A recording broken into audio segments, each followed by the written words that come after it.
IIT গুৱাহাটীত ন উদ্ভাৱন কৌশল আৰু উদ্যমিতা বিকাশৰ এক পৰ্যালোচনা আৰু প্ৰদৰ্শনী অনুষ্ঠান। ভাৰতৰ আটাইকেইখন IITৰ প্ৰতিনিধিৰ উপস্থিতিত উদ্যমিতা বিকাশ আৰু উদ্যোগীকৰণৰ ক্ষেত্ৰত অসমৰ সুযোগ সুবিধাবোৰৰ ওপৰত পৰ্যালোচনা কৰা হয়। অনুষ্ঠানটোত উপস্থিত থাকে IIT গুৱাহাটীৰ প্ৰাক্তন সঞ্চালক প্ৰধানক্ৰমে ডক্টৰ DN বুঢ়াগোহাঁই, অধ্যাপক গৌতম বৰুৱা, অসমৰ মুখ্য সচিব ৰবি কুটাকে সহিতে IIT গুৱাহাটীৰ সঞ্চালক দেবেন্দ্ৰ জলিহাল।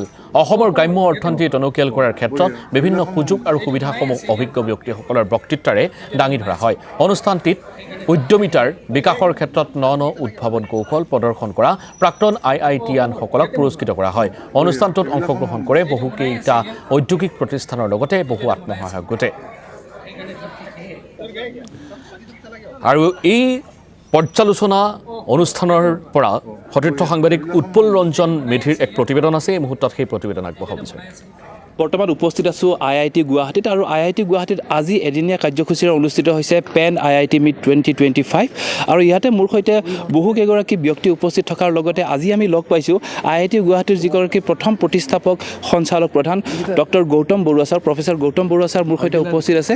আৰু গৌতম বৰুৱা ছাৰৰ বিষয়ে কোৱাৰ আগতে আমি সকলোৱে তেওঁৰ নামটো জানো, কাৰণ গুৱাহাটী IITৰ তেওঁৰ প্ৰতিষ্ঠাপক সঞ্চালকৰ লগতে এতিয়া তেওঁ জড়িত হৈ আছে IIITৰ লগত। ছাৰ, প্ৰথমে আপোনাক বহু দিনৰ পিছত শুভেচ্ছা জনাইছোঁ এইদৰে লগ পাই। হয়, মোৰো ভাল লাগিছে ইয়ালৈ আহি। মই এতিয়া ইয়াত মই ডাইৰেক্টৰ আছিলোঁ 10 বছৰৰ কাৰণে, আৰু তাৰ আগতে আৰু প্ৰায় 8 বছৰ আৰম্ভণিৰ পৰা মই IITতে আছিলোঁ। তাৰপিছত মই IIITলৈ গ'লোঁ। IIITটো 11 বছৰ মই ডাইৰেক্টৰ হৈ নতুন সংস্থাটোক আৰম্ভ কৰিলোঁ। এতিয়া মই ৰিটায়াৰ কৰিলোঁ তাৰ পৰা। এতিয়া মই IIITত প্ৰফেচাৰ এমেৰিটাছ হৈ কাম কৰি আছোঁ। ছাৰ, দেখা যায় যে অসমৰ বহু সম্ভাৱনা থকাৰ পিছতো যে সাধাৰণতে ছাত্ৰ ছাত্ৰীসকল IIT বা IIIT বা IIMৰ নিচিনা প্ৰতিষ্ঠানত পঢ়িবলৈ যোৱাত অলপ তেওঁলোক পিছ পৰি থাকে।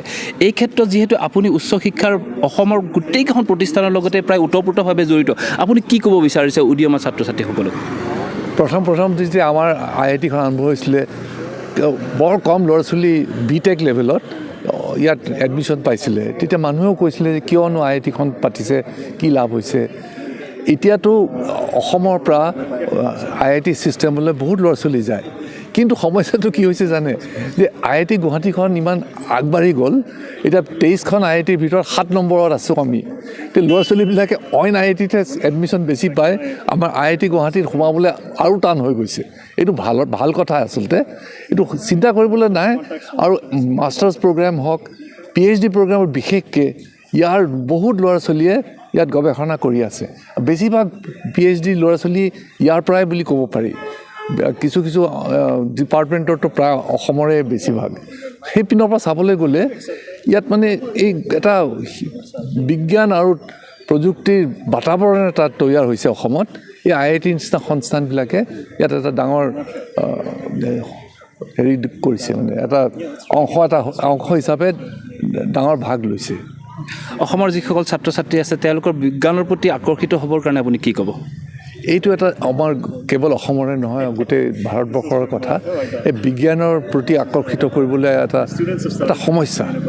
আপুনি জানে যে এতিয়া মেট্ৰিকৰ পিছত হায়াৰ ছেকেণ্ডেৰীলৈ যেতিয়া যায়, প্ৰায় 70 নহ'লেও বেছি শতাংশ ল'ৰা ছোৱালীয়ে আৰ্টছ কৰে, 10-15%হে ছায়েন্সলৈ সোমায়। সেইটো কেনেকৈ সলনি কৰিব পাৰি, সেইটো এটা ডাঙৰ আমাৰ প্ৰত্যাহ্বান। এইটো পিছে আমাৰ IITয়ে কি কৰিব, সেইটো IITয়ে একো কৰিব নোৱাৰিবও পাৰে। আমাৰ স্কুল শিক্ষাত আমাৰ সলনি কৰিব লাগিব। আমাৰ স্কুল ছিষ্টেমটোত বিজ্ঞানৰ প্ৰতি আকৰ্ষিত কৰিবলৈ আমাৰ টিচাৰ্ছ লাগে, যোনে ছায়েন্স পঢ়াব পাৰে। এইটো এটা ডাঙৰ প্ৰত্যাহ্বান বুলি ক'ম। আৰু যেনেকৈ আমাৰ ইকনমিটো আগবাঢ়ি যায়, তেনেকৈ এই সমস্যাটো কমি যায়। চ' এইটো মানে চিকেন এণ্ড এগ বুলি কয়। যেতিয়ালৈকে ছায়েন্সৰ ল'ৰা ছোৱালী বেছি নাবাঢ়ে, ইকনমিক ডেভেলপমেণ্ট হ'বলৈ টান হয়। ইকনমিক ডেভেলপমেণ্ট হোৱাৰ লগে লগে তেখেতে যথেষ্ট গুৰুত্বপূৰ্ণ প্ৰসংগ উনুকি আছে এই মুহূৰ্তত। আৰু উৎপল ৰঞ্জন মেধি, আপোনাক এই মুহূৰ্তত ধন্যবাদ জনাইছোঁ।